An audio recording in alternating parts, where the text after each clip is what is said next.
ಆರೋಗ್ಯ ಹಾಗೂ ನ್ಯೂಟ್ರಿಷನ್ ಸಿಗುತ್ತೆ ನೋಡಿ, ಬಾಡಿ ಸ್ಟ್ರಾಂಗ್ ಆಗುತ್ತೆ. ಸ್ವಲ್ಪ ತಿಂದು ಹಸಿವು ನಿಗುತ್ತೆ, ಡೈಜೆಷನ್ಗೆ ಇಲ್ಲ ಅಪಾಯ. MDH ಸೋಯಾಟಿ ಅಸಲಿ ಪ್ರೋಟೀನ್. MDH.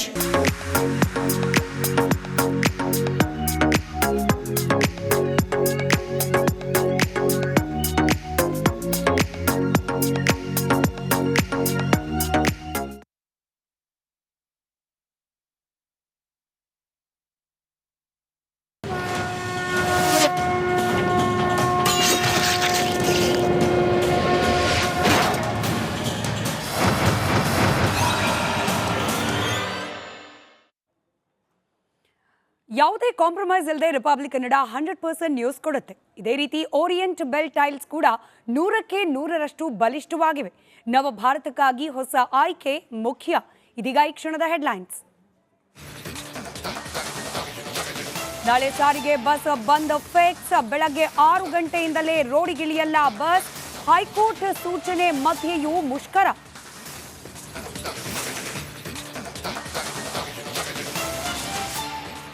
ಬೇಡಿಕೆ ಈಡೇರೋವರೆಗೂ ಬಸ್ ಬಂದ್. ಯಾವ ಬೆದರಿಕೆಗೂ ಬಗ್ಗಲ್ಲ ಜಗ್ಗಲ್ಲ. ಬಂದ್ಗೆ ಕರೆ ನೀಡಿದ ಕಾರ್ಮಿಕ ಸಂಘಟನೆ.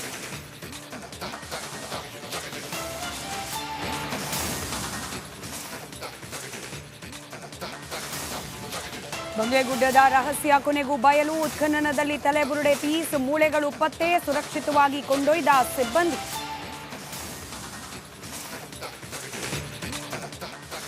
ಕಾಂಗ್ರೆಸ್ ಬಿಜೆಪಿ ಮಧ್ಯೆ ಅಡಿಗಲ್ಲು ಸಮರ. ಕೆಆರ್ಎಸ್ಗೆ ಟಿಪ್ಪು ಸುಲ್ತಾನ್ ಹೆಸರಿಡೋಕೆ ಹುನ್ನಾರ. ವಿವಾದ ಭುಗಿಲೇಳ್ತಾ ಇದ್ದಂತೆ ಉಲ್ಟಾ ಹೊಡೆದ ಸಚಿವ ಮಹದೇವಪ್ಪ.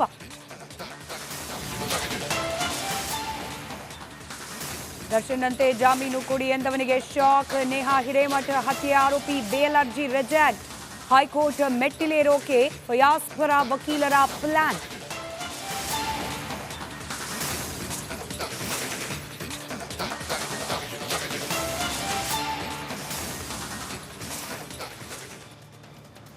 ನಮಸ್ಕಾರ, ಮಹಾಭಾರತ ಚರ್ಚಾ ಕಾರ್ಯಕ್ರಮಕ್ಕೆ ಸ್ವಾಗತ. ನಾನು ಸ್ಮಿತಾ ರಂಗನಾಥ್. ಕಳೆದ ಒಂದು ವಾರದಿಂದ ನಿರಂತರವಾಗಿ ಮಹಾಭಾರತ ಕಾರ್ಯಕ್ರಮದಲ್ಲಿ ರಾಜಕೀಯೇತರ ಸುದ್ದಿಗಳ ಬಗ್ಗೆನೇ ಚರ್ಚೆ ಆಗ್ತಾ ಇದೆ. ದರ್ಶನ್ ಬೇಲ್ ಅರ್ಜಿ, ಅದರ ಜೊತೆಗೆ ಧರ್ಮಸ್ಥಳದ ಡೆವಲಪ್ಮೆಂಟ್ಸ್, ಹೀಗೆ ರಾಜಕೀಯ ಸುದ್ದಿಗಳ ಕೊರತೆ ಇತ್ತು ಅಂತಲ್ಲ, ಆದರೆ ಜನಸಾಮಾನ್ಯರಿಗೆ ತಟ್ಟುವಂತಹ, ಜನಸಾಮಾನ್ಯರ ಬದುಕಿನ ಮೇಲೆ ಇಂಪ್ಯಾಕ್ಟ್ ಮಾಡುವಂತಹ ಸುದ್ದಿಗಳು ಇಲ್ಲದ ಕಾರಣ ರಾಜಕೀಯದ ಹೊರತಾದ ಸುದ್ದಿಗಳಿಗೆ ನಾವು ಗಮನ ಕೊಟ್ಟಿದ್ವಿ. ಇದೀಗ ರಾಜಕಾರಣಿಗಳ ಸರದಿ ಮತ್ತೆ ಬಂದಿದೆ. ಇದು ಜನರಿಗೆ ನೇರವಾಗಿ ಪರಿಣಾಮ ಬೀರದೆ ಹೋದರೂ ಕೂಡ ಜನರ ಬದುಕಿನ ಹಾದಿಯನ್ನ ನಿರ್ಧರಿಸಿದ ಇತಿಹಾಸವನ್ನ ಮುಂದಿಟ್ಕೊಂಡು ಮಾಡ್ತಾ ಇರುವ ರಾಜಕೀಯ ವಾದ ಪ್ರತಿವಾದ ಆಗಿರೋದ್ರಿಂದ ಇವತ್ತಿನ ಮಹಾಭಾರತ ಚರ್ಚಾ ಕಾರ್ಯಕ್ರಮದಲ್ಲಿ ಅಡಿಗಲ್ಲು ಸಮರ. ಅಡಿಗಲ್ಲು ಅಂದ ತಕ್ಷಣ ನಿಮಗೆ ಗೊತ್ತಾಗಿರುತ್ತೆ, ಸಚಿವ ಮಹದೇವಪ್ಪನವರ ಹೇಳಿಕೆ. ಕೆಆರ್ಎಸ್ಗೆ ಅಡಿಗಲ್ಲನ್ನು ಹಾಕಿದ್ದೇ ಟಿಪ್ಪು ಸುಲ್ತಾನ್ ಅನ್ನೋ ಅವರ ಹೇಳಿಕೆ. ಅದೀಗ ವಿವಾದಕ್ಕೆ ಕಾರಣವಾಯಿತು. ವಿವಾದ ಆಗ್ತಿದೆ ಅಂತ ಗೊತ್ತಾದ ತಕ್ಷಣ ಉಲ್ಟಾ ಕೂಡ ಹೊಡೆದು. ಆದರೆ ಚರ್ಚೆಗೊಳಪಡಿಸ್ತಾ ಇರೋದು ಕೇವಲ ಒಂದು ಅಡಿಗಲ್ಲಿನ ವಿಚಾರಕ್ಕೆ ಸಚಿವರಾದ ಮಹದೇವಪ್ಪನವರು ಕೊಟ್ಟ ಹೇಳಿಕೆಯನ್ನಲ್ಲ, ಬದಲಾಗಿ ನಮ್ಮ ಇತಿಹಾಸವನ್ನು ಪದೇ ಪದೇ ರಾಜಕಾರಣಿಗಳು ಪಕ್ಷಾತೀತವಾಗಿ ತಮ್ಮ ಇಚ್ಛೆಗೆ ಅನುಗುಣವಾಗಿ, ತಮ್ಮ ವೋಟ್ ಬ್ಯಾಂಕಿಗೆ ಅನುಗುಣವಾಗಿ ತಿರ್ಚೋ ಪ್ರಯತ್ನ ಯಾಕೆ ಮಾಡ್ತಾರೆ? ಮಾಡೋದು ಸರಿನಾ ತಪ್ಪಾ? ಆ ತರ್ಕ ನಿಮಗೆ ಗೊತ್ತೇ ಇದೆ. ಹೀಗೆ ಮಾಡೋದ್ರಿಂದ ಮುಂದಾಗಬಲ್ಲ ಪರಿಣಾಮಗಳೇನು ಅನ್ನೋದ್ರ ಬಗ್ಗೆ ಕೂಡ ಒಂದು ಚಿಕ್ಕ ವಿಶ್ಲೇಷಣಾತ್ಮಕವಾದ ಚರ್ಚೆಯನ್ನ ಮಾಡುವ ಪ್ರಯತ್ನವನ್ನ ಇವತ್ತಿನ ಮಹಾಭಾರತದಲ್ಲಿ ಮಾಡ್ತಾ ಹೋಗ್ತೀನಿ. ಬ್ರೇಕಿಂಗ್ ಅಪ್ಡೇಟ್ ಮೂಲಕ ಚರ್ಚೆಯನ್ನ ಪ್ರಾರಂಭ ಮಾಡ್ತಾ, ಕಾಂಗ್ರೆಸ್ಗೆ ಇತ್ತೀಚೆಗೆ ಇತಿಹಾಸವನ್ನ ತಿರ್ಚೋ ಖಯಾಲಿ ಹೆಚ್ಚಾಗಿದೆ. ಬಿಜೆಪಿ ಆರೋಪ. ಕನ್ನಂಬಾಡಿ ಕಟ್ಟೆ ಅಡಿಗಲ್ ಹಾಕ್ತಿದ್ದೆ ಟಿಪ್ಪು ಸುಲ್ತಾನ್ ಅಂದ್ರು ಸಚಿವ ಮಹದೇವಪ್ಪನವರು. ಈ ಹಿಂದೆ ಯತೀಂದ್ರ ಸಿದ್ದರಾಮಯ್ಯನವರು ಮಹಾರಾಜರ ಕೊಡುಗೆಯಷ್ಟೇ ಸಿದ್ದರಾಮಯ್ಯನವರ ಕೊಡುಗೆ ಕೂಡ ಮೈಸೂರು ಭಾಗಕ್ಕೆ ಅಂತ ಹೇಳೋ ಮೂಲಕ ಇಂಥದ್ದೇ ಒಂದು ವಿವಾದಕ್ಕೆ ಕಾರಣವಾಗಿದೆ. ಇನ್ನು ಸಚಿವ ಮಹದೇವಪ್ಪನವರ ಈ ಹೇಳಿಕೆ ಸಹಜವಾಗಿ ಹಿಡಿ ಹೊತ್ತಿಸದೆ ಮೈಸೂರು ಭಾಗ ಮಾತ್ರವಲ್ಲ, ಇಡೀ ರಾಜ್ಯದಲ್ಲಿ. ಇನ್ನು ಇದೇ ವಿಚಾರಕ್ಕೆ ಸಂಬಂಧಪಟ್ಟಂತೆ ನಮ್ಮ ಪ್ರತಿನಿಧಿಗಳು, ರಿಪಬ್ಲಿಕ್ ಕನ್ನಡದ ಪ್ರತಿನಿಧಿಗಳು ಸ್ಥಳೀಯರನ್ನ ಮಾತನಾಡಿಸಿ ಒಂದಷ್ಟು ಈ ಬಗ್ಗೆ ಮಾಹಿತಿಯನ್ನ ಕಲೆ ಹಾಕೋ ಪ್ರಯತ್ನ ಮಾಡಿದಾಗ ಅಲ್ಲಿನ ಕೆಲ ಸ್ಥಳೀಯ ಬಿಜೆಪಿ ನಾಯಕರು ಹೇಳೋ ಮಾತೇನು ಗೊತ್ತಾ? ಸಚಿವ ಮಹದೇವಪ್ಪನವರು ಪರ್ಷಿಯನ್ ಭಾಷೆಯಲ್ಲಿರ್ತಕ್ಕಂಥ ಅಡಿಗಲ್ಲನ್ನ ತಪ್ಪಾಗಿ ಅರ್ಥ ಮಾಡ್ಕೊಂಡ್ಬಿಟ್ಟಿದ್ದಾರೆ. ಆ ಅಡಿಗಲ್ಲು, ಆ ಫಲಕದಲ್ಲಿ ಬರೆದಿರೋದು ಅಡಿಗಲ್ಲು ಕನ್ನಂಬಾಡಿ ಕಟ್ಟೆಯದಲ್ಲ ಸ್ವಾಮಿ, ಇರಾನ್ ದೇಶದ ಸಿಹಿ ಗೆಣಸಿನ ಮಾರುಕಟ್ಟೆ, ಗೆಣಸಿನ ಮಾರುಕಟ್ಟೆಗೆ ಸಂಬಂಧಪಟ್ಟದಂತೆ ಇದು ಬಿಜೆಪಿ ನಾಯಕರ ಹೇಳಿಕೆ, ರಿಪಬ್ಲಿಕ್ ಕನ್ನಡದಲ್ಲ. ತಪ್ಪು ಇತಿಹಾಸವನ್ನ ಹೇಳ್ತಿದ್ದಾರೆ ಸಚಿವ ಮಹದೇವಪ್ಪನವರು ಅಂತ ಹೇಳಿ ಸ್ಥಳೀಯ ಬಿಜೆಪಿ ನಾಯಕರು ಆಕ್ರೋಶ ವ್ಯಕ್ತಪಡಿಸುತ್ತಿದ್ದಾರೆ. ಮೈಸೂರು ರಾಜವಂಶಸ್ಥರು, ಹಾಲಿ ಸಂಸದರು ಅವರನ್ನ ಈ ಬಗ್ಗೆ ಅಭಿಪ್ರಾಯ ಕೇಳ್ತಿದ್ರೆ ಹೇಗೆ? ರಿಪಬ್ಲಿಕ್ ಕನ್ನಡ ಯದುವೀರ್ ಅವರನ್ನ ಕೂಡ ಅಭಿಪ್ರಾಯ ಕೇಳ್ತು. ಅದಕ್ಕೆ ನೀವು ಓಲೈಕೆ ಮಾಡೋ ಹಾಗಿದ್ರೆ ಮಾಡಿ. ಅದೇ ಸಮುದಾಯದಲ್ಲಿ ಇನ್ನೂ ಅನೇಕ ಸಾಧನೆ ಮಾಡಿದ ವ್ಯಕ್ತಿಗಳಿದ್ದಾರೆ, ಅವರು ಉದಾಹರಣೆ ಕೊಡಿ, ಆ ವಿಚಾರಗಳನ್ನ ಪ್ರಸ್ತಾಪ ಮಾಡಿ. ಆದರೆ ಓಲೈಕೆ ಮಾಡಬೇಕು ಅಂತ ಹೇಳಿ ತಪ್ಪಾಗಿ ಇತಿಹಾಸವನ್ನ ಬಳಸಬೇಡಿ ಅಂತ ಹೇಳಿ ಯದುವೀರ್ ಅವರು ಪ್ರಸ್ತಾಪ ಮಾಡಿದ್ದಾರೆ. ಇನ್ನು ಇಷ್ಟೆಲ್ಲ ಚರ್ಚೆಗೆ ಕಾರಣವಾಗ್ತಾ ಇರುವ ಮಹದೇವಪ್ಪನವರ ನಿನ್ನೆಯ ಹೇಳಿಕೆ, ಇವತ್ತಿನ ಯೂಟರ್ನ್ ಹೇಳಿಕೆ, ಅದರ ಜೊತೆಗೆ ಯದುವೀರ್ ಅವರ ಹೇಳಿಕೆ, ನಾನಾಗಲೇ ಹೇಳ್ದಾಗೆ ಆ ಅಡಿಗಲ್ಲು ಕನ್ನಂಬಾಡಿ ಕಟ್ಟೆಯದಲ್ಲ ಗೆಣಸಿನ ಮಾರ್ಕೆಟ್ನದ್ದು ಅಂತ ಹೇಳಿರುವ ಸ್ಥಳೀಯ ಬಿಜೆಪಿ ನಾಯಕರೊಬ್ಬರ ಹೇಳಿಕೆ, ಅದಷ್ಟನ್ನ ಗಮನಿಸಿ ಚರ್ಚೆ ಪ್ರಾರಂಭ ಮಾಡೋಣ. ಶ್ರೀರಂಗಪಟ್ಟಣ ನಮ್ಮ ಸ್ವಾಮಿಗಳು ಹೇಳಿದ್ರು ಹಿಸ್ಟಾರಿಕಲ್ ಪ್ಲೇಸ್. ನೀವು ಕನ್ನಂಬಾಡಿ ಒಳಗಡೆ ಹೋದರೆ ಫಸ್ಟು ಅಡಿಗಲ್ಲು ಹಾಕಿರೋದೆ ಟಿಪ್ಪು ಸುಲ್ತಾನ್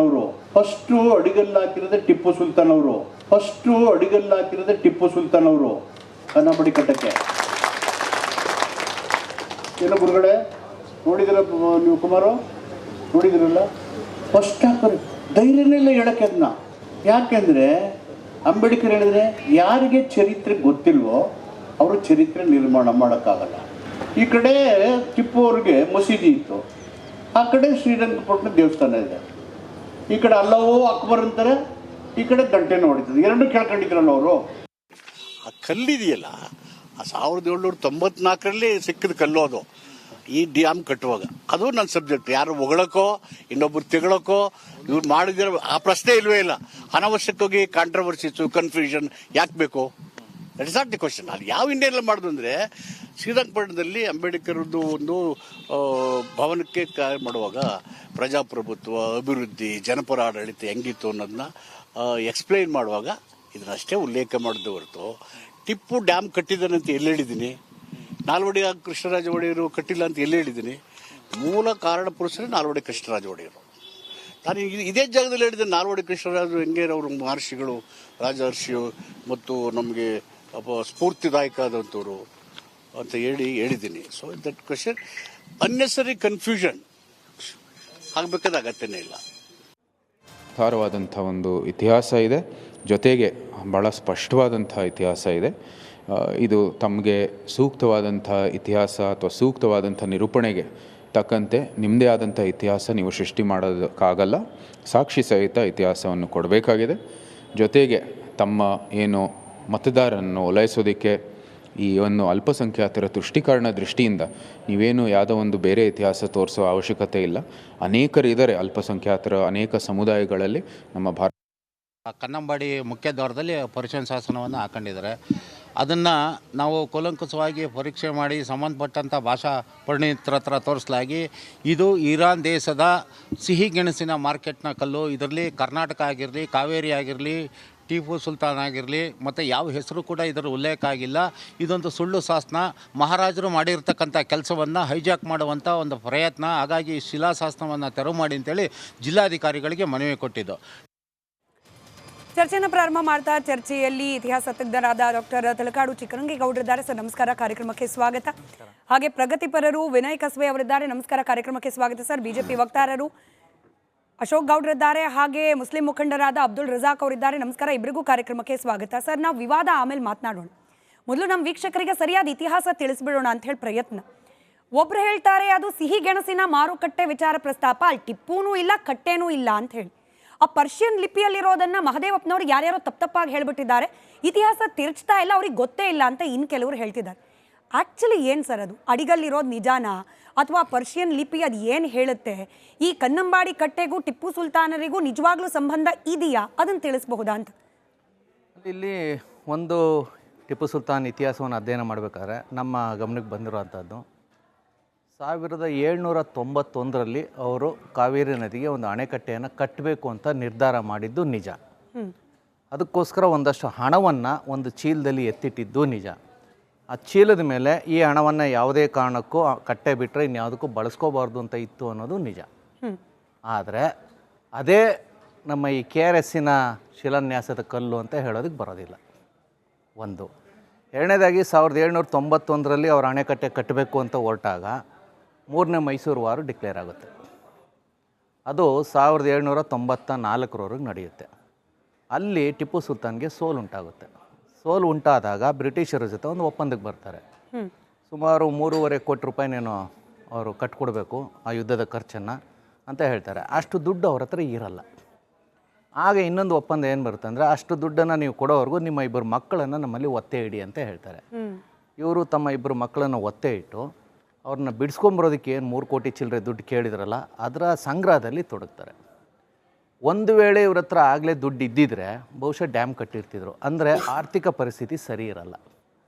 ಅದಕ್ಕೆ ಇನ್ನೂ ಒಂದು ಕಾರಣ, 1792ರಲ್ಲಿ ಅವರ ಮೊದಲನೇ ಪತ್ನಿ ನಿಧನವಂತಾರೆ. ಒಬ್ಬ ರಾಜಕಾರಣಿಗೆ ತಾನು ಅತ್ಯಂತ ಚೆನ್ನಾಗಿ ಹೆಚ್ಚು ಪ್ರೀತಿಸುವಂಥ ಹೆಂಡತಿ ತೀರ್ಕೊಂಡಾಗ ದಿಗ್ಭ್ರಾಂತನಾಗ್ಬಿಡ್ತಾನೆ. ಸೊ ಹೀಗಾಗಿ ಆಡಳಿತದಲ್ಲಿ ಸ್ವಲ್ಪ ಮಟ್ಟಿಗೆ ಹಿಡಿತವನ್ನು ಕಳ್ಕೊಂಡಿರ್ತಾರೆ. ಹೀಗಾಗಿ ಬಹುಶಃ ಆದಾಯ ಬಂದಿರಲ್ಲ ಒಂದು ಕಾರಣ. ಸೊ ಹೀಗಾಗಿ ಡ್ಯಾಮನ್ನು ಕಟ್ಟಬೇಕು ಅಂತ ಆಲೋಚನೆ ಇಟ್ಕೊಂಡಿದ್ದು ನಿಜ, ಆದರೆ ಕಟ್ಟೋ ಪ್ರಯತ್ನವನ್ನು ಪಟ್ಟಿರಲಿಲ್ಲ. ಸೊ ಅದು ಒಂದು ಪೆಂಡಿಂಗು. ಅದಾದ ಸುಮಾರು 120 ವರ್ಷಗಳ ನಂತರ 1911ನೇ ಇಸ್ವಿನಲ್ಲಿ ನಾಲ್ವಡಿ ಕೃಷ್ಣರಾಜ ಒಡೆಯರು ಈ ಅಣೆಕಟ್ಟೆಯನ್ನು ಕಟ್ಟಬೇಕು ಅಂತೇಳಿ ಕಾವೇರಿ ನದಿಗೆ ಒಂದು ಅಣೆಕಟ್ಟೆ ಕಟ್ಟಬೇಕು ಅಂತ ತೀರ್ಮಾನ ಮಾಡ್ತಾರೆ. 1911ರಲ್ಲಿ ಅದರ ಕೆಲಸನೂ ಪ್ರಾರಂಭ ಆಗುತ್ತೆ. ಅದಕ್ಕೆ ಸುಮಾರು 365 ಲಕ್ಷ ದುಡ್ಡು ಅಂತ ಹೇಳ್ತಾರೆ. ಅಂದರೆ 3,65 ಲಕ್ಷ ರೂಪಾಯಿ ದುಡ್ಡು ಬೇಕಾಗುತ್ತೆ ಅಂತ ಒಂದು ಪ್ರಪೋಸಲ್ ಕೊಡ್ತಾರೆ. ಯಾರು? ಅಂದಿನ ಕಾಲದ ನೀರಾವರಿ ತಜ್ಞರು. ಆ ಪ್ರಪೋಸಲ್ಲು ಅಂದಿನ ಫೈನಾನ್ಸ್ ಮಿನಿಸ್ಟರ್ ಆಗಿದ್ದಂಥ ಬ್ಯಾನರ್ಜಿ ಅನ್ನೋರು ಟೇಬಲ್ಗೆ ಹೋಗುತ್ತೆ. ಬ್ಯಾನರ್ಜಿ ಅದನ್ನು ನೋಡ್ಬಿಟ್ಟು ಆಶ್ಚರ್ಯ ವ್ಯಕ್ತಪಡಿಸ್ತಾರೆ. ನಮ್ಮ ಇಡೀ ಮೈಸೂರು ಸಂಸ್ಥಾನದ 3 ವರ್ಷದ ಆದಾಯನ ಇಲ್ಲಿ ಕೇಳ್ತಿದ್ದೀರಾ, ಒಂದು ಯೋಜನೆಗೆ ಇಷ್ಟನ್ನು ನಾನು ಕೊಡೋಕ್ಕಾಗಲ್ಲ, ಹೀಗಾಗಿ ಇದನ್ನು ರಿಜೆಕ್ಟ್ ಮಾಡಿದ್ದೀನಿ. ರಿಜೆಕ್ಟ್ ಮಾಡೋ ಪವರ್ ಅವ್ರಿಗಿತ್ತು. ಯಾರಿಗೆ? ಬ್ಯಾನರ್ಜಿಗೆ. ರಿಜೆಕ್ಟ್ ಮಾಡ್ತಾರೆ. ಈ ವಿಷಯ ನಾಲ್ವಡಿಯವ್ರಿಗೆ ಗೊತ್ತಾಗುತ್ತೆ. ಅವರು ಅಸಹಾಯಕ ಪರಿಸ್ಥಿತಿಯಲ್ಲಿ ಇರ್ತಾರೆ. ಆಗ ಅವರು ಚಿಂತನೆ ಮಾಡ್ತಿದ್ದಾಗ ಅವರ ತಾಯಿ ಮತ್ತು ಅವರ ಪತ್ನಿ, ತಾಯಿ ಕೆಂಪನಂಜಮ್ಮಣ್ಣಿಯವರು ಹಾಗೇನೇನ ಪತ್ನಿ ಪ್ರತಾಪ್ ಕುಮಾರಿಯವರು ನೆರವಿಗೆ ಬಂದರು. ತಮ್ಮ ಒಡವೆಗಳನ್ನು ಕೊಟ್ಟರು.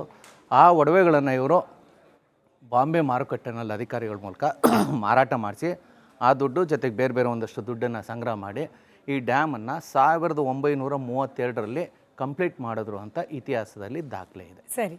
ಅಂದರೆ 120 ವರ್ಷದ ನಂತರ ಬಂದಂಥ ಶಿಲಾನ್ಯಾಸದಲ್ಲಿ ಟಿಪ್ಪು ಸುಲ್ತಾನ್ ಹೆಸರು ಬರೋದಕ್ಕೆ ಸಾಧ್ಯತೆ ಇಲ್ಲ. ಅದು ಅದಿಲ್ವೂ ಇಲ್ಲ. ಇಲ್ಲಿ ಟರ್ನಿಂಗ್ ಪಾಯಿಂಟ್ ಏನಂದರೆ, ಆ ಕಲ್ಲಲ್ಲಿ ಹೇಗೆ ಬಂತು ಅನ್ನೋದು 1932ರ ನಂತರದ ಘಟನೆ ಇದು. ಅಲ್ಲೇನಾಗುತ್ತೆ, ಡ್ಯಾಮ್ ಎಲ್ಲ ಕಟ್ಟಿದ ಮೇಲೆ ಆ ವೇಳೆಗೆ ಸರ್ ಮಿರ್ಜಾ ಇಸ್ಮಾಯಿಲ್ರು ದಿವಾನರಾಗ್ತಾರೆ. ಅವರು ನಾಲ್ವಡಿ ಕೃಷ್ಣರಾಜ ಒಡೆಯರ್ ಅವರ ಕ್ಲಾಸ್ಮೇಟು ಮತ್ತು ಭಾಳ ಫಸ್ಟ್ ಪರ್ಸನಲ್ ಸೆಕ್ರೆಟರಿ ಆಗಿರ್ತಾರೆ, ಆಮೇಲೆ ದಿವಾನರಾಗ್ತಾರೆ.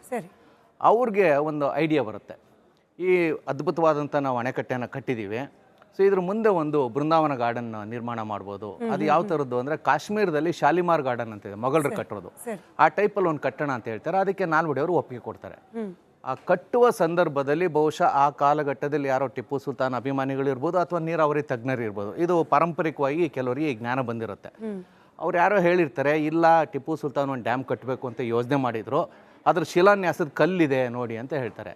ಅದು ಮಿರ್ಜಾ ಇಸ್ಮಾಯಿಲ್ರವ್ರ ಗಮನಕ್ಕೆ ಬಂದಾಗ ಅದನ್ನು ನಾಲ್ವಡಿಯವ್ರ ಗಮನಕ್ಕೆ ತರ್ತಾರೆ. ಆಗ ನಾಲ್ವಡಿಯವರು, ನನ್ನ ಹಿಂದಿನ ರಾಜರು ಇಷ್ಟು ಒಳ್ಳೆಯ ಕೆಲಸವನ್ನು ಪ್ರಯತ್ನ ಪಟ್ಟಿದ್ರಲ್ಲ, ಅದನ್ನು ಗುರ್ತಿಸೋಣ. ಸೊ ಹೀಗಾಗಿ ಅದನ್ನು ಇದ್ರ ಮೇಲೆ ಎಲ್ಲಾದ್ರೂ ಬರ್ದಿರೋದು ಹೌದಾ? ಪರ್ಷಿಯನ್ ಭಾಷೆಯಲ್ಲಿ ಇರೋದ್ರಲ್ಲಿ ಒಂದು ಅಣೆಕಟ್ಟೆಯನ್ನ ಕಟ್ಟಲಿಕ್ಕಾಗಿಯೇ ಪ್ರಯತ್ನ ನಡೀತಿದೆ ಅಂತ ಹೇಳಿ ಉಲ್ಲೇಖ ಆಗಿರೋದು ನಿಜ. ಇದೆ ಹೇಳ್ತೀನಿ. ಅದು ಪರ್ಷಿಯನ್ ಲಿಪಿಯಲ್ಲಿ ಸಿಕ್ಕಿದ್ದನ್ನ ಇವ್ರ ಕಾಲದಲ್ಲಿ ಏನು ಮಾಡ್ತಾರೆ, ಕನ್ನಡಕ್ಕೂ ಭಾಷಾಂತರ ಮಾಡ್ತಾರೆ, ಇಂಗ್ಲೀಷ್ಗೂ ಭಾಷಾಂತರ ಮಾಡ್ತಾರೆ. 3 ಕಲ್ಲನಲ್ಲಿ ಹಾಕಿದ್ದಾರೆ. ಒಂದು ಟಿಪ್ಪು ಸುಲ್ತಾನ್ ಕಾಲದ್ದು ಒರಿಜಿನಲ್ ಪರ್ಷಿಯನ್ ಶಿಲೆ, ಇನ್ನೆರಡು ಇವ್ರ ಭಾಷಾಂತರ. ರಾಜಧಾನಿಯ ಪಶ್ಚಿಮ ದಿಕ್ಕಿನಲ್ಲಿ ಕಟ್ಟಬೇಕು, ಅದು ಕಾಂಟ್ರವರ್ಸಿ ಇರೋದು. ಈಗ ಅದ್ರ ಬಗ್ಗೆ ಬರ್ತೀನಿ ನಾನು. ಸೊ ಆ ಕಲ್ಲನ್ನು ಅಲ್ಲಿಡುವ ಮೂಲಕ ನಮ್ಮ ನಾಲ್ವಡಿ ಕೃಷ್ಣರಾಜ ಒಡೆಯರು ತಮ್ಮ ಔದಾರ್ಯವನ್ನು ತೋರಿಸಿದ್ದಾರೆ. ಯಾಕೆಂದ್ರೆ ಹಿಂದಿನ ವ್ಯಕ್ತಿಗಳು ಏನೇ ಒಳ್ಳೆ ಕೆಲಸ ಮಾಡಿದ್ರು ನಾವು ಅದನ್ನ ನೆನಿಬೇಕು ಅನ್ನೋದು ನಮ್ಮ ಸಂಪ್ರದಾಯ. ಕೆಲಸ ಮಾಡಿರ್ಲಿಲ್ಲ ಆದ್ರೂ ಕೂಡ ಔದಾರ್ಯ ತೋರಿಸಿದ್ದಾರೆ. ಚಿಂತನೆ ಇತ್ತು ಅನ್ನೋ ಕಾರಣಕ್ಕೆ ಮಾಡಿರ್ಲಿಲ್ಲ, ಕಟ್ಟೆ ಕಟ್ಸಿರ್ಲಿಲ್ಲ, ಕನ್ನಂಬಾಡಿ ಕಟ್ಟೆ ಕಟ್ಸಿರ್ಲಿಲ್ಲ. ನಾನು ಅವ್ರಿಗೆ ಪ್ರಶ್ನೆ ಕೇಳ್ತೀನಿ, ಅರೆ ರಜಾಕ್ ಅವರೇ, ನಿಮ್ ತನಕ ಬಂದೇ ಇಲ್ಲ, ನಿಮ್ಮಲ್ಲಿರೋ ಅಸಹನೆ ನನ್ಗೆ ಅರ್ಥ ಆಗತ್ತೆ, ನಿಮ್ಮಲ್ಲಿರೋ ಅಸಹನೆ ಅರ್ಥ ಆಗತ್ತೆ, ಹೇಳಿ ಅವರು. ನಾನು ಹೇಳ್ದೆ ಅದಕ್ಕೇನೆ ವಿವಾದ ಆಮೇಲೆ ಮಾಡೋಣ, ಇತಿಹಾಸ ಆಚೆ ನಾನು ಅದನ್ನೇ ಕೇಳ್ತಿದ್ದೀನಿ sir. Let me do my job sir, ನಾನು ಆಂಕರ್ ಇಲ್ಲಿ, let me do my job. ಹೇಳಿ ಸರ್. ಸೊ ಅದಾದ ಮೇಲೆ ಆ ಕಲ್ಲನ್ನು ಅಲ್ಲಿ ಇಡ್ತಾರೆ. ಸೊ ಅದು ಯಾವ ಸಂದೇಶವನ್ನು ಕೊಡುತ್ತೆ ಅಂದರೆ, ಯಾರೇ KRSಗೆ ಪ್ರವೇಶ ಮಾಡಬೇಕಾದ್ರೆ ಬೃಂದಾವನ್ ಗಾರ್ಡನ್ ಮೂಲಕನೇ, ಗೇಟ್ ವೇ ಆಫ್ ಬೃಂದಾವನದ ಮೂಲಕನೇ ಹೋಗಬೇಕು. ನೋಡ್ತಿದ್ದಾಗ ಶಿಲಾನ್ಯಾಸ ಮಾಡಿರುವಂಥ ಕಲ್ಲು ಕಾಣುತ್ತೆ. ಸೊ ಭಾವನೆ ಏನು ಬರುತ್ತೆ ಅಂದರೆ, ಟಿಪ್ಪು ಸುಲ್ತಾನ್ ಇದಕ್ಕೆ ಅಡಿಗಲ್ಲು ಹಾಕಿದ್ರು ಅನ್ನೋಂಥ. ಇನ್ನೊಂದ್ಸತಿ ಹೇಳಿ ಸರ್, ನೀವು ಹೇಳಿದ್ದೇ ಸೆಂಟೆನ್ಸ್ನ ಮತ್ತೊಂದ್ಸತಿ ಹೇಳಿ. ಒಳಗೆ ಹೋಗುವಾಗ ಆ ಕಲ್ಲು ಎದುರುಗಡೆ ಕಾಣುತ್ತೆ, ಓಕೆ, ಅಥವಾ ಶಿಲಾನ್ಯಾಸ ಮಾಡಿದಂಥ ಶಿಲೆ ಕಾಣುತ್ತೆ. ಸೊ ನೋಡಿದವ್ರಿಗೆ ಏನನ್ಸುತ್ತೆ, ಇದರ ಪ್ರಾರಂಭದ ಅಡಿಗಲ್ಲನ್ನು ಟಿಪ್ಪು ಸುಲ್ತಾನ್ ಹಾಕಿದ್ದಾರೆ. ಯಾವುದರ ಪ್ರಾರಂಭದ ಅಡಿಗಲ್ಲನ್ನು? KRSನ ಅಡಿಗಲ್ಲನ್ನು ಹಾಕಿದ್ದಾರೆ ಅನ್ನಿಸುತ್ತೆ.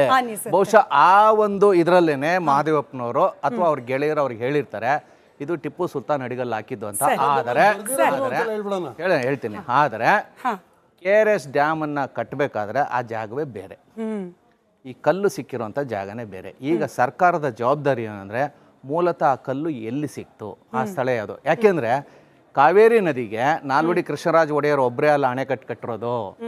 ಮೊದಲನೇ ಅಣೆಕಟ್ಟು ಕಾವೇರಿ, ಇಡೀ ಕಾವೇರಿ ನದಿಗೆ ಮೊದಲನೇ ಅಣೆಕಟ್ಟು ಕಟ್ಟಿರೋದು ಚೋಳರ ಕರಿಕಾಲ ಚೋಳ ಅಂತೇಳಿ 1ನೇ ಶತಮಾನದಲ್ಲಿ. ಇನ್ನೊಂದು ಮಾತಿದೆ, 905ನೇ ಇಸ್ವಿನಲ್ಲಿ ಗಂಗರು ಒಂದು ಅಣೆಕಟ್ಟೆನ ಇದೇ ಕಾವೇರಿ ನದಿಗೆ KRS ಹಿಂಭಾಗದಲ್ಲಿ ಕಟ್ಟಿದ್ದಾರೆ. 1342ರಲ್ಲಿ ಹೊಯ್ಸಳರು ಇನ್ನೊಂದು ಅಣೆಕಟ್ಟೆ ಕಟ್ಟಿದ್ದಾರೆ. ಇದು 3ನೇ ಅಣೆಕಟ್ಟು. ಟಿಪ್ಪು ಕಾಲದ ಒಳಗಾಗೇನೆ 30ಕ್ಕೂ ಹೆಚ್ಚು ಅಣೆಕಟ್ಟುಗಳಿತ್ತು, ದೊಡ್ಡ ಪ್ರಮಾಣದಲ್ಲಿ ಅಲ್ಲದೆ ಹೋದ್ರು ಕೂಡ ಸಣ್ಣ ಪ್ರಮಾಣ, ಆ ಕಾಲದ ದೊಡ್ಡದು.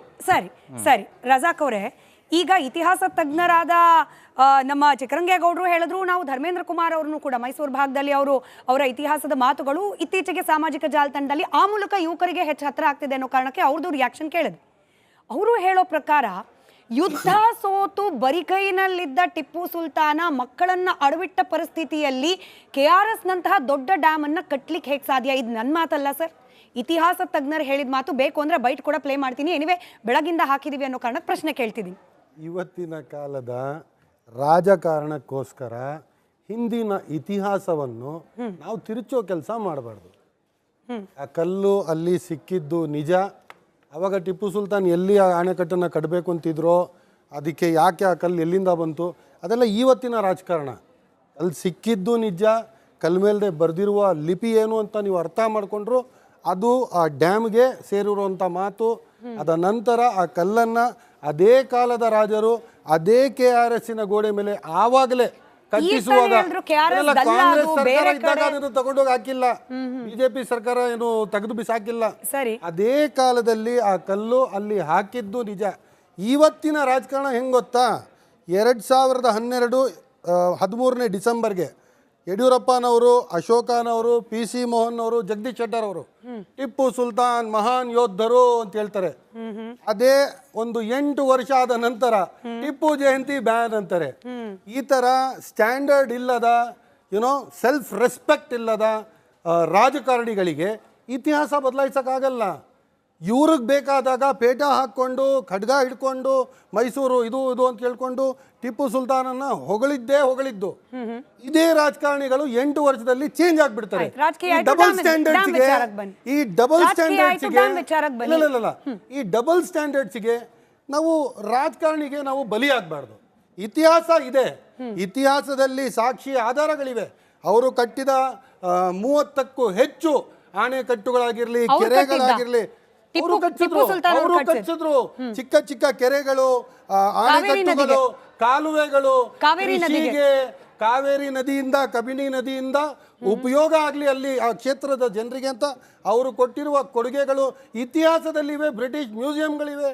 ಇಲ್ಲಿ ಕರ್ನಾಟಕ ರಾಜ್ಯದ ರಾಜಕಾರಣದಲ್ಲಿ ಇಲ್ಲ.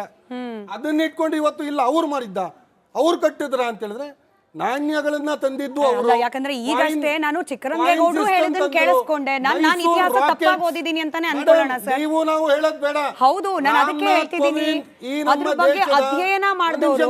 ನೀವೇ ಆರ್ಗ್ಯೂ ಮಾಡಿದ್ರೆ ಹಿಂಗೆ? ಇಲ್ಲ ಸರ್, ನಾನು 10 ಸೆಕೆಂಡ್ ಪ್ರಶ್ನೆ ಕೇಳಿಸ್ಕೊಂಡೆ. ನಾನು ಆರ್ಗ್ಯೂ ಮಾಡ್ತಿಲ್ಲ, 10 ಸೆಕೆಂಡ್ ಪ್ರಶ್ನೆ ಕೇಳಿಸ್ಕೊಂಡೆ.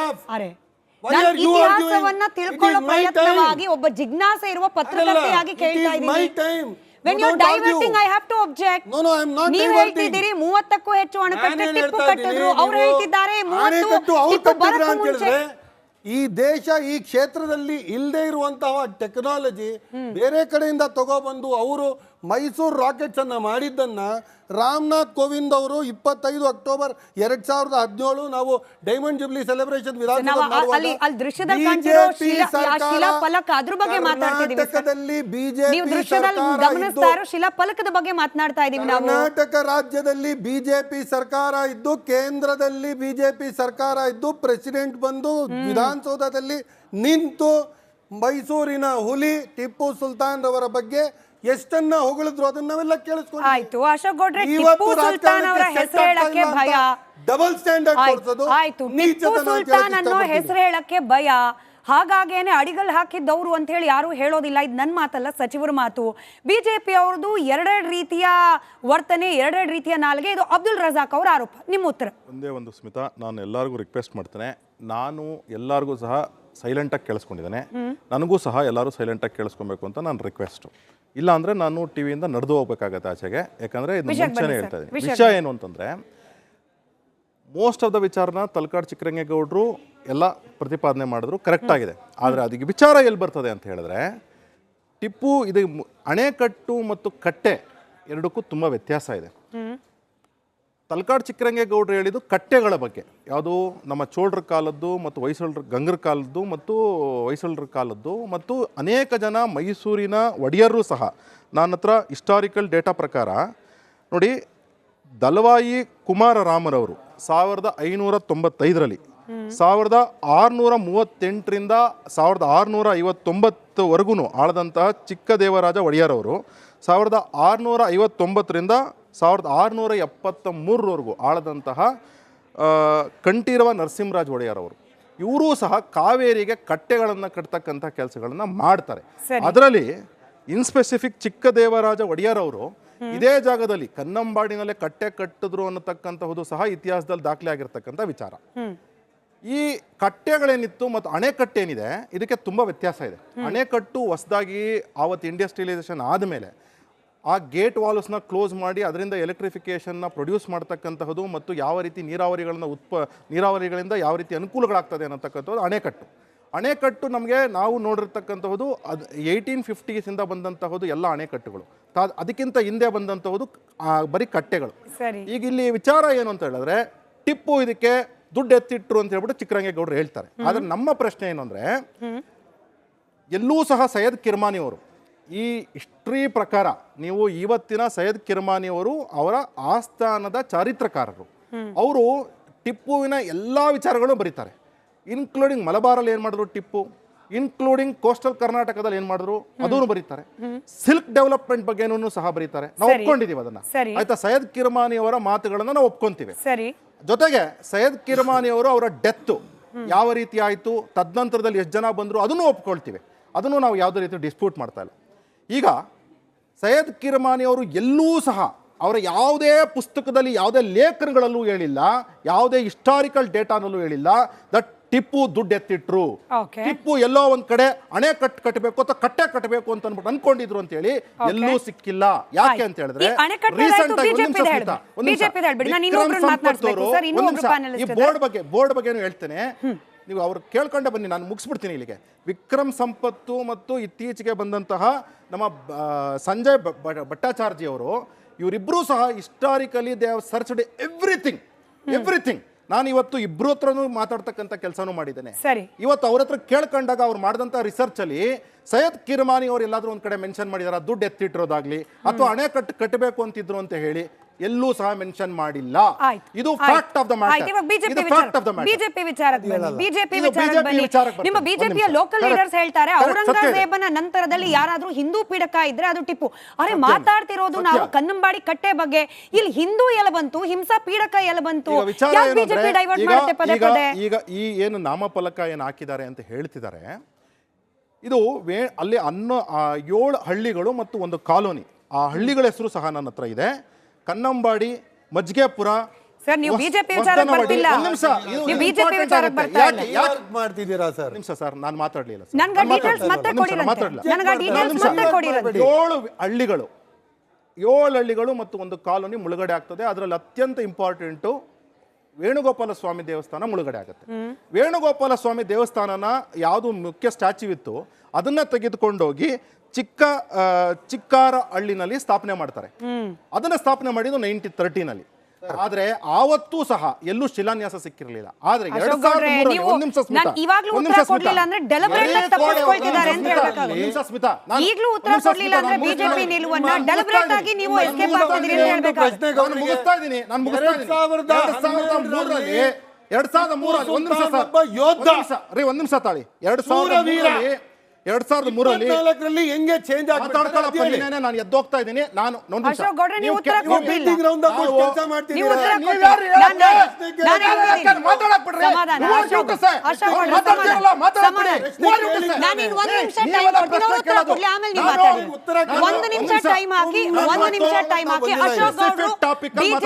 ಬಿಜೆಪಿಯ ನಿಲುವು. Why is BJP trying to deliberately divert the topic? 2003ರಲ್ಲಿ ಆ ವೇಣುಗೋಪಾಲ ಸ್ವಾಮಿ ದೇವಸ್ಥಾನಕ್ಕೆ ಏನು ಅದು ವೇಣುಗೋಪಾಲ ಸ್ವಾಮಿ ಮುಳುಗಡೆ ಆಗಿತ್ತು, ಆ ದೇವಸ್ಥಾನ ನಾವು ತೆಗೆದುಬಿಟ್ಟು ಶಿಫ್ಟ್ ಮಾಡ್ತೀವಿ ಹೊಸ ಕನ್ನಂಬಾಡಿ ಹಳ್ಳಿಗೆ ಅಂತ ಹೇಳಿ ಹರಿಕೋಡೆ ಅವರು ಒಂದು ಯೋಜನೆಯನ್ನು ಕೈ ಎತ್ಕೊಳ್ತಾರೆ. ಆ ಟೈಮಲ್ಲಿ ಇದು ಸಿಕ್ತು ಅಂತ ಅಂದ್ಬಿಟ್ಟು ಹೇಳ್ತಾ ಇದ್ದಾರೆ. ಎಲ್ಲಿ ರೆಕಾರ್ಡೆಡ್ ಹಿಸ್ಟ್ರಿ ಪ್ರಕಾರ ಬಿಜೆಪಿ ನಿಲುವಿಗೆ ಬನ್ನಿ, ಬಿಜೆಪಿ ನಿಲುವಿಗೆ ಬನ್ನಿ, ಬಿಜೆಪಿ ನಿಲುವಿಗೆ ಬನ್ನಿ. ಇಲ್ಲ ಅಶೋಕ್ ಗೌಡ್ರೆ, ನನಗೆ ಇನ್ನೊಬ್ರು ಪ್ಯಾನಲಿಸ್ಟ್ ಇದ್ದಾರೆ, 30 ಸೆಕೆಂಡ್ ಇದೆ. ನೀವು ಈ ಕ್ಷಣಕ್ಕೂ ಹೇಳಿಲ್ಲ ಬಿಜೆಪಿ ನಿಲುವು ಹೇಳಿಲ್ಲ. ಆಯ್ತು, ಇತಿಹಾಸ ತಜ್ಞರಿದ್ದಾರೆ, ಅವ್ರು ಹೇಳ್ತಾ ಇರೋದನ್ನ ನೀವು ನಿಮ್ ಪಾರ್ಟಿಗೆ ಬನ್ನಿ. Why is BJP trying to deviate? ಯಾಕೆ ಅದನ್ನ ಹಿಂದೂ ಹಿಂಸಕ KRS ಡ್ಯಾಮ್ಗೆ ಅಥವಾ ಟಿಪ್ಪುಗೆ ಯಾವುದೇ ರೀತಿ ಸಂಬಂಧ ಇಲ್ಲ. KRS ಡ್ಯಾಮ್ ನ ಕಟ್ಟಿರ್ತಕ್ಕಂಥದ್ದು ನಾಲ್ವಡಿ ಕೃಷ್ಣರಾಜ ಒಡೆಯರ್ ಅವರು 1,03,40,000 ರೂಪಾಯಿ 2032ರಲ್ಲಿ ಕಂಪ್ಲೀಟ್ ಆದಾಗ ಖರ್ಚು ಮಾಡಿದ್ರು. ಅದಕ್ಕೆ ಟಿಪ್ಪುಗೆ ಯಾವುದು ಸಂಬಂಧ ಇಲ್ಲ. ಜಯಪ್ಪ ಗೌಡ ಅಂತ ಅಂದ್ಬಿಟ್ಟು ಒಂದು ಇತಿಹಾಸಕಾರರಿದ್ದಾರೆ, ಅವ್ರು ಬರೀತಾರೆ, ಸರ್ ಎಂ ವಿಶ್ವೇಶ್ವರಯ್ಯನವರು 1908ಅಲ್ಲಿ ಇದರ ಬಗ್ಗೆ ಕನಸನ್ನು ಕಂಡು 1909ನಲ್ಲಿ ಸಬ್ಮಿಟ್ ಮಾಡಿದ್ರು ಈ ಅಣೆಕಟ್ಟಿನ ಪ್ಲಾನ್ ಅನ್ನು. ದಿವಾನರಾಗಿದ್ದಂತ ಆನಂದ್ ರಾವ್ ಬೇಡ ಅಂತ ಹೇಳ್ತಾರೆ.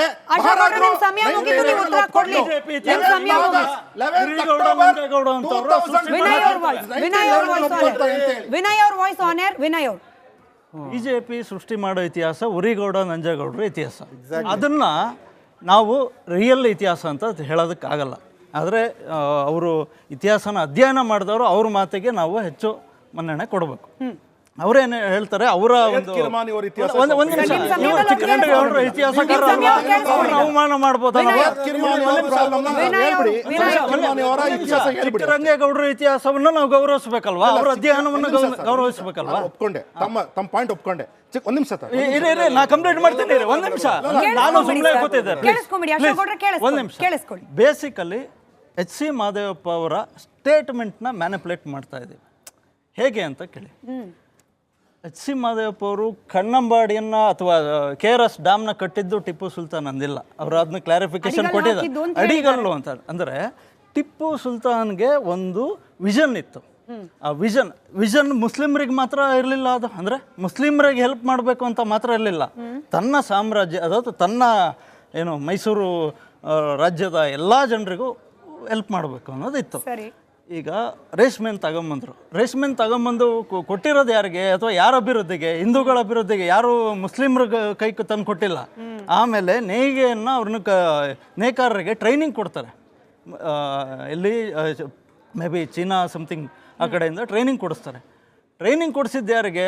ಹಿಂದೂಗಳಾದ ನೇಕಾರರಿಗೆ ಹೊರತು ಮುಸ್ಲಿಮ್ರಿಗಲ್ಲ. ಅಂದರೆ ಯಾರ ಅಭಿವೃದ್ಧಿಯನ್ನು ಚಿಂತನೆ ಮಾಡ್ತಾ ಇದ್ದಿದ್ದು ಅಂದರೆ ತನ್ನ ಸಾಮ್ರಾಜ್ಯದ ಪ್ರತಿಯೊಬ್ಬರ ಅಭಿವೃದ್ಧಿಯನ್ನು ಚಿಂತನೆ ಮಾಡ್ತಿದ್ದು. ಅದೇ ಚಿಂತನೆಯಲ್ಲಿ ಇಲ್ಲೊಂದು ಡ್ಯಾಮ್ ಅಥವಾ ಇಲ್ಲೊಂದು ಕಟ್ಟೆ, ಆವತ್ತಿನ ಕಾಲ ಕಟ್ಟೆ ಇರ್ಬೋದು. ಈಗ ನಮ್ಮ ಅಜ್ಜ ಗುಡಿಸ್ಲು ಕಟ್ಟಿದ್ದ, ನಮ್ಮಪ್ಪ ಹಂಚಿನ ಮನೆ ಕಟ್ಟಿದ್ರು, ನಾನು ಯಾವುದೋ ಒಂದು RCC ಮನೆ ಕಟ್ತೀನಿ, ಅದು ಬೇರೆ, ಅಪ್ಗ್ರೇಡ್ ಆಗೋದು ಬೇರೆ. ಆದರೆ ಆ ಚಿಂತನೆ ಇತ್ತಲ್ಲ, ಅಕಸ್ಮಾತ್ ಅದು ಅಲ್ಲ ಅಂತ ಹೇಳೋದಕ್ಕೂ ಚಿಕ್ಕರಂಗೇಗೌಡರ ಬಳಿ ಗಟ್ಟಿಯಾಗಿ ಹೇಳಲ್ಲ ಅವರು. ಇಲ್ಲ ಇದು ಅಲ್ಲ ಅಂತ ಹೇಳಲ್ಲ, ಅದು ಇದ್ದಿರ್ಬೋದು ಇಲ್ದೇನೂ ಇರ್ಬೋದು ಅಂತ ಹೇಳ್ತಾರೆ ಅವರ ಅಧ್ಯಯನ ಪ್ರಕಾರ. ಟಿಪ್ಪು ಸುಲ್ತಾನ್ ಈ ರೀತಿಯ ಒಂದು ವಿಷನ್ ಇಟ್ಕೊಂಡಿದ್ರು. ಮತ್ತು ಅಲ್ಲಿ ಅಣೆಕಟ್ಟು ಕಟ್ಟಿದ್ರೆ ನನ್ನ ರಾಜ್ಯಕ್ಕೆ ಒಳ್ಳೇದಾಗತ್ತೆ ಅಂತೇಳಿ ಅಂದ್ಕೊಂಡಿದ್ರು. ಮತ್ತು ಅದು ಕಟ್ಟಿದ್ದಾರೆ, ಅಂದರೆ ಅಡಿಗಲ್ಲು ಹಾಕಿದ್ದಾರೆ ಅಂತೇಳಿ ಮಹದೇವಪ್ಪ ಅವ್ರು ಹೇಳ್ತಾರೆ. ಕಟ್ಟಿರೋದು ನಮ್ಮ ಒಡೆಯರವರು, ಆಯಿತಾ? ಅವರ ಸಾಧನೆಯು ಇವರು ಅಲ್ಲೆಗಳಿತಾ ಇಲ್ಲ. ಆದರೆ ಟಿಪ್ಪುವಿನ ವಿಷನ್ನ ಅಲ್ಲಗಳಿತಾ ಇಲ್ಲ. ವಿಷನ್ ಬೇರೆ, ಕಟ್ಟಿರೋದು ಬೇರೆ. ಸಿ ಮಹದೇವಪ್ಪನವರ ಹೇಳಿಕೆಯ ಪರಿಪೂರ್ಣ ವಿಚಾರವನ್ನ ಕೇಳಿಸ್ಕೊಂಡು ನಿಮಗೆ ಇದೇ ಪ್ರಶ್ನೆ ಕಂಟಿನ್ಯೂ ಮಾಡ್ತೀನಿ ಸರ್. ಅವ್ರು ಏನ್ ಹೇಳ್ತಾರೆ, ಈ ವಿಚಾರವನ್ನ ಮಾತನಾಡ್ಲಿಕ್ಕೆ ಅನೇಕರು ಭಯ ಪಡ್ತಾರೆ. ಹೌದು, ಈ ವಿಚಾರ ಸತ್ಯ ಅನ್ನೋದನ್ನ ಒಪ್ಕೊಳ್ಳಿಕ್ಕೂ ಕೂಡ ಭಯ ಪಡ್ತಾರೆ. ಅಂದ್ರೆ ಮಹದೇವಪ್ಪನವರು ಏನನ್ನ ಕನ್ವಿನ್ಸ್ ಮಾಡ್ಲಿಕ್ಕೆ ಪ್ರಯತ್ನ ಮಾಡ್ತಿದ್ದಾರೆ?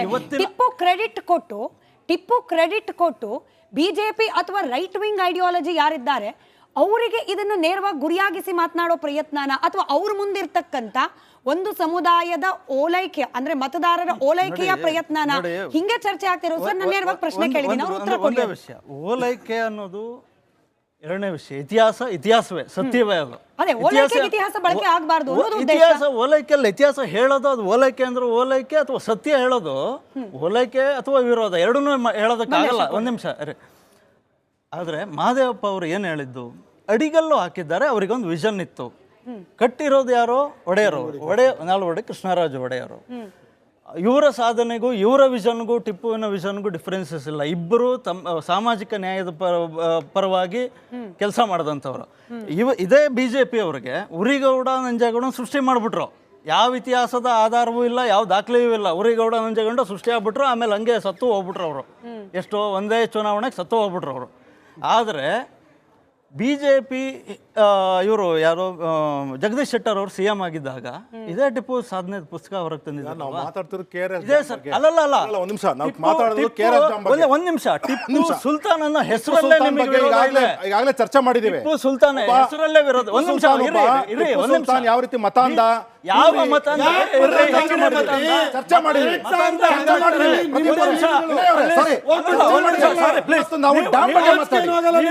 ಪ್ರವೇಶ ಮಾಡಿದ್ರಿ. ಬಗ್ಗೆ ಮಾತಾಡಿದ್ರೆ ನಮ್ಮ ಹತ್ರ ದಾಖಲೆಗಳು ಜಾಸ್ತಿ ಇರಿ ಸರ್. ಟಿಪ್ಪು ಸುಲ್ತಾನ್ ಪೂಜೆ ಮಾಡ್ತಾರೆ, ಅದು ಮತಾಂಧ ಆಗತ್ತಾ? ಯಾವುದು ಸಲಾಮರ್ತಿ ಮಾಡೋದು ಮತಾಂಧನ? ಮತಾಂಧನ ಇದ್ರೆ ಮಾಡ್ತಾ ಇದ್ರ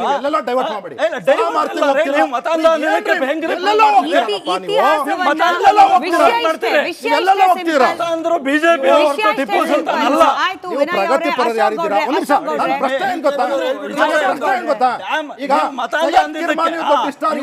ಟಿಪ್ಪು ಸುಲ್ತಾನ್ ಸೈಯದ್ ಕಿರ್ಮಾನಿ ಯಾರು ಇಷ್ಟ? ಒಂದ್ ನಿಮಿಷ ಇರ್ರಿ. ಟಿಪ್ಪು ಸುಲ್ತಾನ್ ಬಗ್ಗೆ ನಿಮ್ಮ ವಿಷನ್, ನಿಮ್ಮ ಪೂರ್ವಾಗ್ರಹ ಹೆಂಗಿದೆ? ಸೈಯದ್ ಕಿರ್ಮಾನಿ ಯಾರು? ಸೈಯದ್ ಕಿರ್ಮಾನಿ ಯಾರು? ಅವ್ರ ಬಗ್ಗೆ ಹೇಳಿ. ಸೈಯದ್ ಕಿರ್ಮಾನಿ ಯಾರು?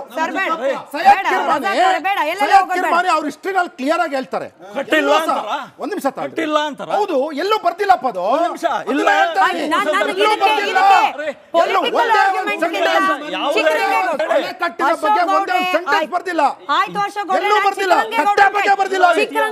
ಕೇಳ್ತೀನಿ ನಾನು. ಅಶೋಕ್ ಗೌಡ್ರೆ, ನನಗೆ ಮೈಸೂರು ಭಾಗದ ಇತಿಹಾಸದ ಬಗ್ಗೆ ನನ್ನ ಆಸಕ್ತಿಗೆ ಎಷ್ಟು ಬೇಕೋ ಅಷ್ಟು ಓದ್ಕೊಂಡಿದ್ದೀನಿ. ಹೆಚ್ಚಿನ ಮಾಹಿತಿ ನನಗೆ ಇಲ್ಲದೆ ಇರಬಹುದು. ಧರ್ಮೇಂದ್ರ ಕುಮಾರ್ ಅವರ ಹೇಳಿಕೆಯನ್ನು ಆಧಾರವಾಗಿ ಇಟ್ಕೊಂಡು ಅದಕ್ಕೇನೆ ನಾನು ಪ್ರಶ್ನೆ ಕೇಳ್ತಿದ್ದೀನಿ ಸರ್. ಟಿಪ್ಪು ಸುಲ್ತಾನನ ಬಳಿಯಲ್ಲಿ ಮಕ್ಕಳು ಉಳಿಸ್ಕೊಳ್ಳಿಕ್ಕೆ ದುಡ್ಡಿರಲಿಲ್ಲ. ಹಾಗಾಗಿ ಕನ್ನಂಬಾಡಿ ಕಟ್ಟೆಯಂತಹ ದೊಡ್ಡದೊಂದು ಅಣೆಕಟ್ಟಿನ ಪ್ರಾಜೆಕ್ಟ್ ಅನ್ನ ಕೈಗೆತ್ಕೊಳ್ಳೋ ರೀತಿಯ ಪರಿಸ್ಥಿತಿಯಲ್ಲಿ ಆತ ಇರಲಿಲ್ಲ. ಹಂಗಂದ ಮಾತ್ರ ಆತ ಏನೂ ಮಾಡೇ ಇಲ್ಲ ಅಂತ ಹೇಳ್ತಿಲ್ಲ. ಬದಲಾಗಿ ಈ KRSಗೂ ಟಿಪ್ಪು ಸುಲ್ತಾನ್ಗೂ ಸಂಬಂಧ ಇಲ್ಲ ಅನ್ನೋದು ಅವ್ರ ವಾದ. ಏನ್ ಹೇಳ್ತೀರಿ? ಅಲ್ಲ, ಮೊದಲನೇದಾಗಿ ಕಿರ್ಚಾವಡ್ ಅವ್ರ ಮಧ್ಯದಲ್ಲಿ ನಾನು ಕರೆದಿದ್ದೆ ನಿಮ್ಮ ಮೊದಲನೇ ತಪ್ಪು. ಇಲ್ಲ ಸರ್, ಅದಕ್ಕೆ ನಿಮ್ಮನ್ನ ಇನ್ವಾಲ್ವ್ ಮಾಡ್ತಾ ಇಲ್ಲ. I don't know why shouting like anything. Shout ಮಾಡೋದ್ರಿಂದ ಯಾವುದೇ ವಿಷಯನ ನಾವು ಪ್ರತಿಪಾದನೆ ಮಾಡೋಕ್ಕಾಗಲ್ಲ. ಮೊದಲನೇದಾಗಿ ಹಣೆ ಅನ್ನೋ ಪದನೇ ಇರ್ಲಿಲ್ಲ ಇತ್ತೀಚೆಗೆ ಅಂತ ಹೇಳಿದ್ರು. ಒಂದ್ ನಿಮಿಷ ನಾನು ಹೇಳೋದು ಕೇಳ್ರಿ. ಕೇಳಿಸ್ಕೊಂಬಿಡಿ ಸರ್. ನನಗೂ ಕಿತ್ತೋದ್ ಗೊತ್ತು. ಕೇಳಿಸ್ಕೊಳ್ಳಿ. ಸ್ವಲ್ಪ ಸೈಲೆಂಟ್ ಆಗಿ ಕೇಳ್ರಿ. ಮಾತಾಡುವ ನಾನು ಸುಮ್ಮನೆ ಇದ್ದೆ. ಏನ್ರಿ ಇದು? ನಾಗರಿಕತೆ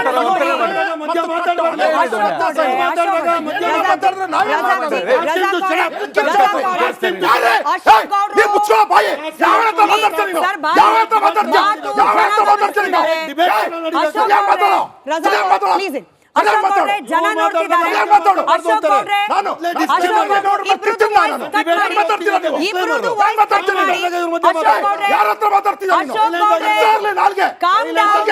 ಅಶೋಕ್ ಗೌಡ್ರೆ ಕಾಮ್ ಡೌನ್. ಇಷ್ಟು ಕೋಪ ಅಶೋಕ್ ಗೌಡ್ರೆ, ವೈಯಕ್ತಿಕವಾಗಿ ನಿಮ್ಮ ಆರೋಗ್ಯಕ್ಕೂ ಒಳ್ಳೆಯದಲ್ಲ. ನಾನು ಅವ್ರಿಗೂ ಸಮಾಧಾನವಾಗಿ ಹೇಳ್ತಿದ್ದೀನಿ.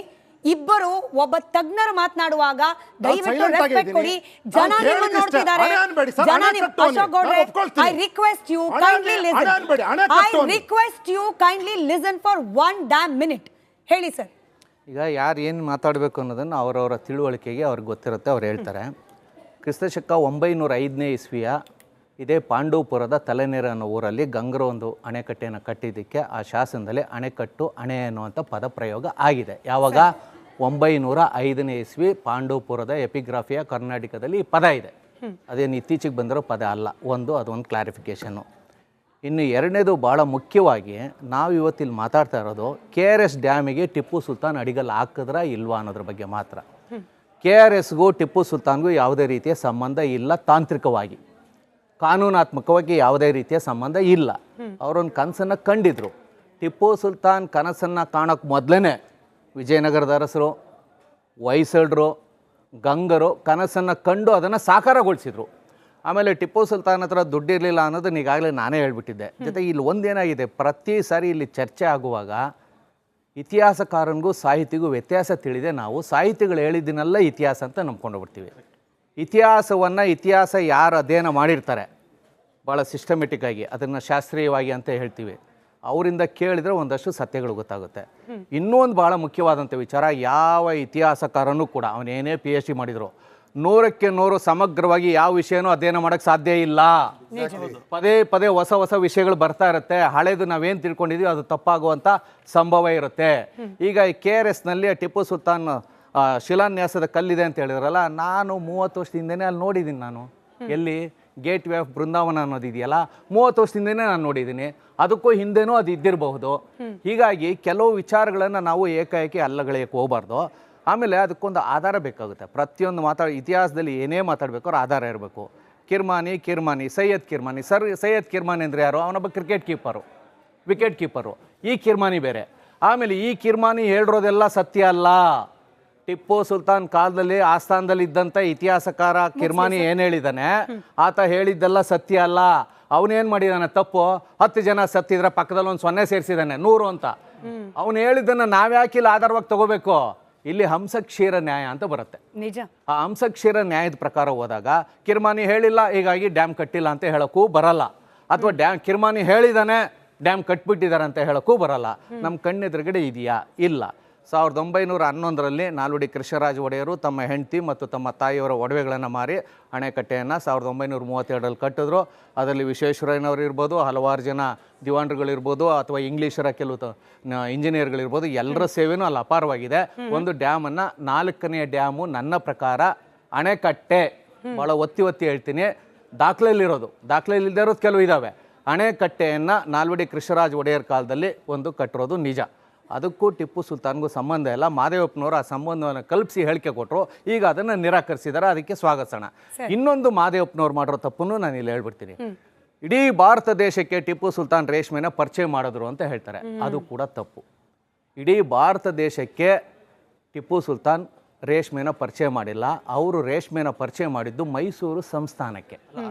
ರೇಷ್ಮೆನ ಒಂದು ನಿಮಿಷ, ಆ ರೇಷ್ಮೆ ಎಲ್ಲಿಂದ ತಂದರು ಅಂದರೆ ಟಿಪ್ಪು ಸುಲ್ತಾನ್ ಕಾಲದಲ್ಲೇ ದಾಖಲೆ ಇದೆ, ಬಂಗಾಳದಿಂದ ತಂದು ಇಲ್ಲಿ ಪರಿಚಯ ಮಾಡಿದ್ರು ಅಂತಾರೆ. ಬಂಗಾಳ ಎಲ್ಲಿತ್ತಾಗಿದ್ರೆ ಮಾದೇವಪ್ಪನವ್ರ ಪ್ರಕಾರ ಭಾರತದಲ್ಲಿತ್ತೋ ಭಾರತದ ಹೊರಗಡೆ ಇತ್ತೋ? ಅಂದ್ರೆ ಭಾರತ ದೇಶಕ್ಕೆ ಆಗ್ಲೇ ರೇಷ್ಮೆ ಬಂದ್ಬಿಟ್ಟಿತ್ತು, ಬಂಗಾಳದಲ್ಲಿ ಇತ್ತು. ಅಲ್ಲಿಂದ ಅವರು ತಮ್ಮ ಪ್ರಾಂತ್ಯಕ್ಕೆ ತಂದು ಅದನ್ನು ಪರಿಚಯ ಮಾಡಿದ್ರು. ಅಂದ್ರೆ ಒಂದು ಜವಾಬ್ದಾರಿಯುತ ಸ್ಥಾನದಲ್ಲಿರುವಂಥ ಮಂತ್ರಿ ಹೇಳಿಕೆಯನ್ನು ಕೊಡ್ಬೇಕಾದ್ರೆ, ವಿಶೇಷವಾಗಿ ಮಾದೇವಪ್ಪನಂತವರು ತಿಳುವಳಿಕೆ ಇರುವಂಥವ್ರು, ಆಮೇಲೆ ಒಂದು ಉನ್ನತ ಇಡೀ ಸರ್ಕಾರದಲ್ಲಿ ನನ್ನ ತಿಳುವಳಿಕೆ ಪ್ರಕಾರ 2ನೇ ಸ್ಥಾನದಲ್ಲಿದ್ದಾರೆ. ಯಾಕೆಂದ್ರೆ ಬಹಳ ಗಂಭೀರವಾದಂಥ ಹೇಳಿಕೆಗಳನ್ನು ಅವ್ರು ಕೊಡಬೇಕಾಗುತ್ತೆ. ಹೇಳುವಾಗ ಮೈಸೂರಿನ ಪ್ರಾಂತ್ಯಕ್ಕೆ ತಂದ್ರು ಅಂತ ಹೇಳಿದ್ರೆ ಸೂಕ್ತವಾಗಿರ್ತಿತ್ತು. ಭಾರತಕ್ಕೆ ಅನ್ನೋ ಮೂಲಕ ಒಂದು ತಪ್ಪು ಸಂದೇಶ ಕೊಟ್ಟಿದ್ದಾರೆ. ಆ ರೀತಿ ಕೆಲವೊಂದು ಹೇಳಿಕೆಗಳನ್ನ ಕೊಡುವಾಗ ಬಾಯಿ ತಪ್ಪಿನಿಂದ ಆಗಿರ್ಬೋದು. ಅದನ್ನು ಈಗ ಹೇಗೆ ಟಿಪ್ಪು ಸುಲ್ತಾನ್ ಅಡಿಗಲ್ ಹಾಕಿದ್ರು ಅನ್ನೋದನ್ನ ತಿದ್ದುಕೊಂಡ್ರು, ಇದನ್ನು ಕೂಡ ತಿದ್ದುಕೊಳ್ಳಿ ಅಂತ ಹೇಳ್ತಾ ಆಮೇಲೆ ಚರ್ಚೆ ನಡೀಲಿ.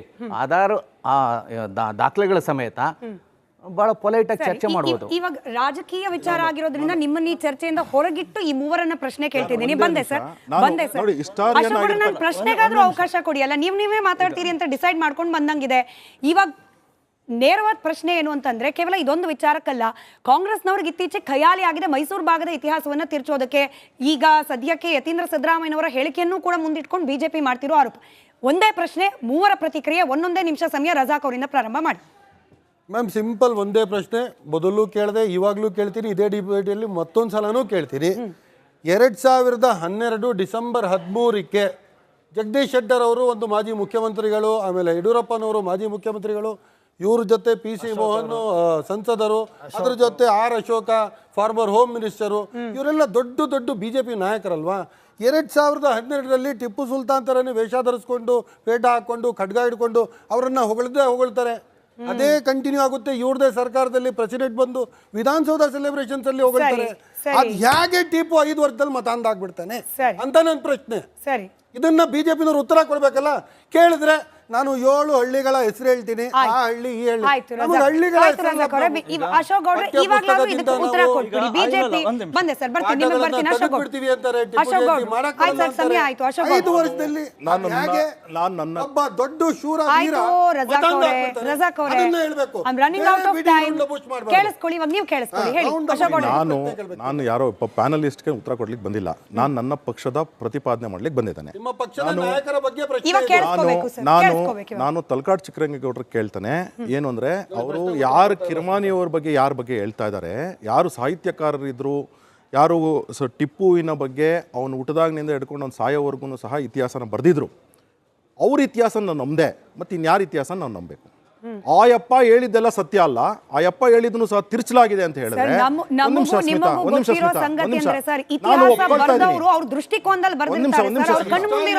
ಮಾತಾಡ್ತಾರೆ. ರಾಜಕಾರಣಿಗಳು ರಾಜಕಾರಣ ಮಾಡಬೇಕು. ನನಗೆ ಸಮಯ ನಿಜವಾಗ್ಲೂ ಇಲ್ಲ. ಅಶೋಕ್ ಗೌಡ್ರು ವಿನಯ್ ಅವರೇ, ಈಗ ಇಡೀ ಮೈಸೂರಿನ ಹಾಗೆ ಇಡೀ ಕರ್ನಾಟಕಕ್ಕೆ ಒಡೆಯರ್ ರಾಜವಂಶಸ್ಥರ ಕಾಂಟ್ರಿಬ್ಯೂಷನ್ ಏನು ಅನ್ನೋದನ್ನ ಎಲ್ರಿಗೂ ಗೊತ್ತಿರೋ ವಿಚಾರ. ರಾಜಕಾರಣಕ್ಕೆ ಬೇಕಾ ಅವರ ಕೊಡುಗೆಯನ್ನ ಯಾರು ಅಲ್ಲಗಳಿತಾ ಇಲ್ಲ. ಅವರ ಕೊಡುಗೆಯನ್ನ ಯಾವ ಪಕ್ಷದವರು, ಕಾಂಗ್ರೆಸ್ ರಾಜಕೀಯ ಬೇಕಾ ತರಬೇಕಾ ಅಂತ ಹೇಳಿ ರಾಜಕೀಯ ಒಡೆಯರ್ ವಂಶದವರೇ ಬಂದಿದ್ದಾರೆ, ಅದು ಬೇರೆ ವಿಷಯ.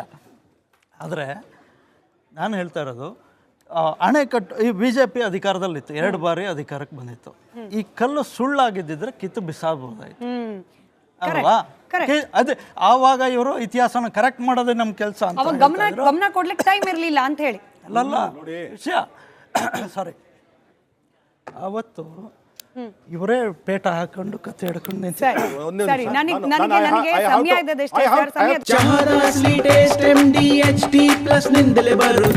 ಗಂಟು ಕಟ್ಟಿಕೋ ಲವಂಗ, ಹಸಿರು ಏಲಕ್ಕಿಯಿಂದ ತುಂಬಿದ MDH D+ ಮಸಾಲೆ.